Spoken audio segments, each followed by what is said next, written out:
அஸ்ஸலாமு அலைக்கும் friends, welcome back to my channel Afna all in one channel. இந்த channel மூலமாக அவங்கள சந்திக்கிறதுல ரொம்ப மகிழ்ச்சி. இன்றைக்கி ஒரு கிளாஸியான சூப்பரான பைனாப்பிள் ஜெல்லி தான், இந்த சம்மருக்கு ஏற்ற ஒரு ஜெல்லி தான் பண்ணியிருக்கேன். கண்டிப்பாக ட்ரை பண்ணி பாருங்கள். இது பார்க்குறதுக்கு மட்டும் இல்லை, சாப்பிட்றதுக்கும் அவ்வளோ ஒரு டேஸ்ட்டாக இருந்துச்சு.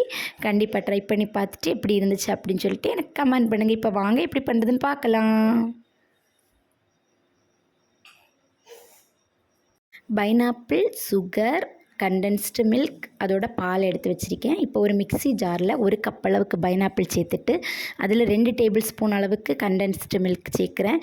சுகர் 2 டேபிள் ஸ்பூன் அளவுக்கு சேர்த்துக்கோங்க. ஒரு கப் அளவுக்கு பால் சேர்த்துட்டு இதை நல்லா அரைச்சி எடுத்துக்க போகிறோம். நல்லா அரைச்சி எடுத்ததுக்கப்புறமா ஒரு பவுலுக்கு மாற்றி தனியாக வச்சுக்கலாம். 10 கிராம் கடல் பாசி எடுத்து ஒரு கப் அளவுக்கு தண்ணி சேர்த்துட்டு 10 நிமிஷம் ஊற வச்சு எடுத்தாச்சு. இப்போ நல்லா ஊறி ரெடி ஆகிடுச்சு. இதில் ஒரு கப் அளவுக்கு கூட தண்ணி சேர்த்து அடுப்பில் வச்சு நல்லா கரைச்சி எடுத்துக்கலாம். இது நல்லா கரையட்டும். இப்போ எந்த பவுலில் நம்ம ஜெல்லி செய்ய போகிறோமோ அதில் அரை கப் அளவுக்கு பைனாப்பிள் நான் சேர்த்துக்கிறேன், குட்டி குட்டியாக கட் பண்ணி. இப்போ கடல் பாசி நல்லா கரைஞ்சி ரெடி ஆகிடுச்சு. இதில் நம்ம அரைச்சி வச்சு இருக்கக்கூடிய அந்த பைனாப்பிள் பேஸ்ட்டை சேர்த்துட்டு நல்லா கரைச்சி விட்டதுக்கப்புறமா இதில் 1 டேபிள் ஸ்பூன் அளவுக்கு சுகர், 1 டேபிள் ஸ்பூன் அளவுக்கு கண்டென்ஸ்டு மில்க் சேர்த்துக்கிறேன். சேர்த்துட்டு நல்லா கலந்து விட்டுக்கலாம். விட்டுட்டு இதில் எல்லோ ஃபுட் கலர் நான் கொஞ்சமாக சேர்த்துக்கிறேன், கலருக்காக. உங்களுக்கு வேணுன்னா சேர்த்துக்கோங்க, இல்லைன்னா வேண்டான விட்டுருங்க.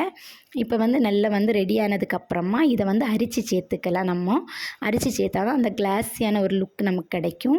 இப்போ நான் பைனாப்பிள் வச்சுருந்த அந்த பவுலுக்கு இதை மாற்றிக்கிறேன். அரிச்சிட்டு மாற்றிட்டு இதை ஒரு 2 மணிக்கூர் வெளியில் வச்சுட்டு நல்லா ஆறுனதுக்கப்புறமா ஒரு 3 மணிக்கூர் ஃப்ரிட்ஜில் வச்சு எடுத்துக்கலாம்.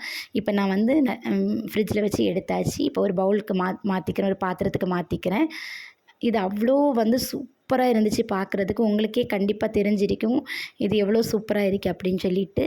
பார்க்குறதுக்கு மட்டும் லுக்காக இல்லை, சாப்பிட்றதுக்கும் அவ்வளோ டேஸ்ட்டாக இருந்துச்சு. கண்டிப்பாக ட்ரை பண்ணி பார்த்துட்டு எப்படி இருந்துச்சு அப்படின்னு சொல்லிட்டு எனக்கு கமெண்ட் பண்ணுங்கள்.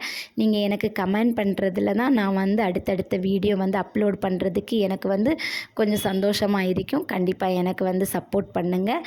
அதோட அந்த குட்டி பெல் ஐக்கானை கிளிக் பண்ணுங்கள், ஆளுங்கிற பட்டனை ஆன் பண்ணிக்கோங்க. அப்போ தான் நான் எப்பப்பெல்லாம் வீடியோ அப்லோட் பண்ணுறேனோ அது உங்களுக்கு நோட்டிஃபிகேஷன் வரும். ஓகே ஃப்ரெண்ட்ஸ், இன்னொரு வீடியோவில் பார்க்கலாம். அஸ்ஸலாமு அலைக்கும்.